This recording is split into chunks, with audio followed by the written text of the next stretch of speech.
you said, the UFC gives them the promise of making money, right? But I think that one of the problems with young fighters and fighters in general is they're so obsessed with this. If I win, I get more. Listen, Fuck that. you can't pay your credit card bill with fucking Yeah, t-shirts and protein bars, buddy. You can't pay exactly. you can't pay your mortgage with potential, dude. Yeah, and I think that's the if I was to take one thing out of our discussion and one thing out of fighter pay in general, I think that the win bonus is fucking stupid. Because Yeah, what fighter goes out there wanting to lose? No, none of yeah, them, right? Nobody goes out there like so. You're the that win bonus should technically be a part of the purse, right? yeah. And I think the part that where fighters get dragged into these contracts or dragged into these, they just don't understand money and percentages, right? And And sorry, go ahead.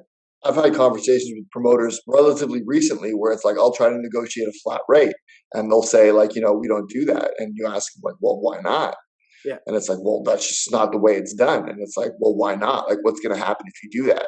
You know what I yeah, mean? It's just that is just like an industry standard, like that's arbitrary that you're going by. yeah, You know what I mean? Do you think like, nobody fights harder? Nobody's going into that last 2 minutes being like thinking about the money. Obviously, everybody wants to win. yeah, exactly. You know what I mean? But it's like it's not as valuable as you think it is. And another thing too is that I've had conversations relatively recently with promoters where it's like, okay, you can't give me what I want for my purse. How about, and like this is the thing, is that sometimes you got to get creative, and like Yeah, promoters should be receptive to negotiation. And like, how about you give me 25% of ticket sales instead of the 10? And they're like, well, we don't do that. It's like, well, why not?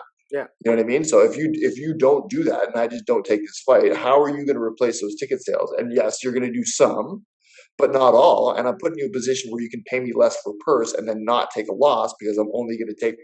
This is me like banking on myself. yeah, You know what I mean? Because exactly. I know I'll sell those tickets. Yeah, You know what I mean? So just give me more of that money and we'll call it even. If I fucking, wake up in the morning and I don't want to do it, it only negatively affects me. If yeah, you're so confident that you're going to sell those tickets, exactly. you're And not because you need me. exactly. The other thing too is like when like let's just pick a simple number. Say they pay 1,000 to show, 1,000 to win, right? Why is me winning dependent on that figure, right? Yeah. And I always come back to it because the outcome shouldn't matter in terms of a fighter pay, right? Yeah. Obviously, there's bonus like certain promotions do bonuses and stuff. And I think that when people are negotiating their contracts for a fight, like I think a win bonus should be scrapped completely. I think that if you determine that I'm worth 1,000 after I win, why wasn't I worth 1,000 before? Right, True. Yeah. right. That's my view on it. Because either way, you're gonna have to pay me 1,000. I'm gonna fucking win the fight. Like, so my worth that should be a guarantee. And I think that fighters Yeah.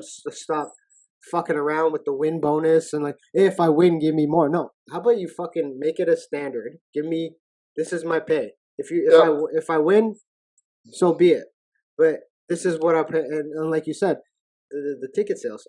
I would be completely great. Like if it's 1,000 to win, 1,000 to show, give me 2,000, and you can keep all the fucking ticket sales. Yeah. I'll still sell tickets, but you Yeah. keep all the fucking ticket sales. And I think that fighters need to know that they need to secure their finances because how often do we see a lot of guys take fights they shouldn't fight because they need money, right? Yeah. Yeah. And I think that part of that problem is because they're so and they don't understand numbers and figures and what their actual worth is. They just agree to things because of the, like you say, the promise of making Yeah. money, the promise of all this kind of things, and it's good. It sets guys back, and it's why, and I think that's the reason why fighter pay won't improve until fighters actually take it on upon themselves to understand economics, understand finances, understand what their worth is. Understand that these clauses in the contract, 1,000 to win is or Yeah. whatever to win, it's fucking bananas, right? Like negotiate it so that you get a flat fucking rate for your Yeah. services, right? Because you are an independent contractor, right? For every organization, and what like view it like another business. If you were a landscaper, you're an independent contractor. This is my fucking fee to show. You don't Yeah. get. I don't get extra money if I do a good job. Yeah. The expectation is that I do a good job. So Yeah. this is what I've cost. Here it is. There's no fucking bonus. Like, I'm going to come and do a great job. Whether I win or Yeah. lose is completely irrelevant, and that's it, right? Another thing too is like the use of your likeness, right? So you're going to pay me whatever X amount of dollars, right? And now you're going to use my picture to promote this fight, not just for this fight, but for every event moving Yeah. forward. You're going to use my likeness as a promotional tool that I'm going to see $0 from. Yeah. You know what I mean? And like, again, like if you know you're talking about potential or potential upside for me, that's only going to benefit you and it's going to do nothing for me, right? So, and I understand that, like, okay, on a lower level there's not a lot of money to go around, Yeah. but it's coming from somewhere. And you know, I think that, like, you know, I think you've got to be a little bit creative with how you figure out a way to like make it worth your while. And it's there if you kind of like are willing to put in the work and be a little bit industrious as a fighter, because you have to be. Like, it's like, think about how many people on this earth truly are going to retire off of like money from fighting, like almost zero, Zero. honestly, Yeah. almost zero. So, Yeah. and you know what I mean, like there's things are changing now, because I think on the higher end of MMA guys are starting to make big money. Yeah. But